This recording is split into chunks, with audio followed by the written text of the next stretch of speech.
بسم اللہ الرحمن الرحیم۔ علامہ مجلسی علیہ الرحمہ اپنی کتاب بحار الانوار میں علامات ظہور امام مہدی علیہ السلام کے متعلق لکھتے ہیں کہ امام جعفر صادق علیہ السلام نے فرمایا، جس سال آسمان سے صیحہ یعنی چیخ آواز سنائی دے گی تو اس سے قبل ماہ رجب میں ایک اور نشانی دیکھی جائے گی۔ تو راوی نے عرض کیا، وہ نشانی کیا ہوگی میرے مولا؟ تو امام جعفر صادق علیہ السلام نے فرمایا، ماہ رجب میں چاند کے اندر ایک چہرہ نظر آئے گا اور ایک ہاتھ اٹھا ہوا ہوگا۔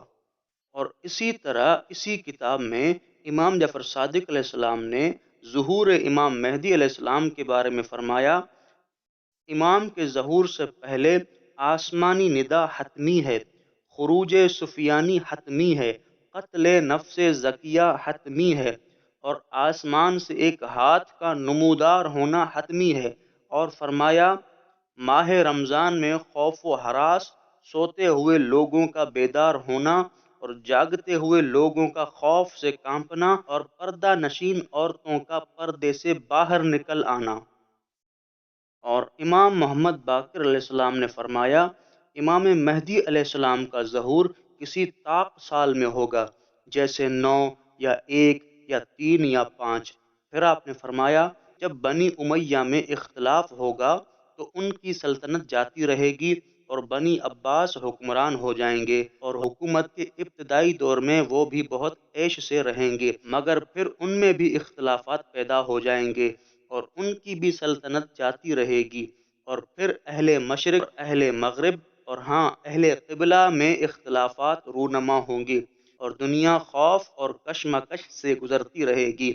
اور یہ حال مسلسل رہے گا یہاں تک کہ ایک منادی آسمان سے ندا دے گا، اور جب آسمان سے ندا سنو تو فوراً دوڑ پڑو، فوراً دوڑ پڑو، اس لیے کہ گویا میں دیکھ رہا ہوں کہ رکن و مقام کے درمیان ایک امر جدید، کتاب جدید اور سلطان جدید کے لیے بحکم اعلان آسمانی لوگ بیعت کر رہے ہیں۔ اور امام جعفر صادق علیہ السلام نے فرمایا، صاحب امر یعنی امام مہدی کا ظہور اس وقت تک نہ ہوگا جب تک کہ ہر قوم کو حکومت کا موقع نہ دے دیا جائے، تاکہ کوئی یہ نہ کہہ سکے کہ اگر ہماری حکومت ہوتی تو ہم عدل قائم کرتے۔ ان سب کے بعد امام مہدی علیہ السلام حق کو عدل کے ساتھ ظہور کریں گے۔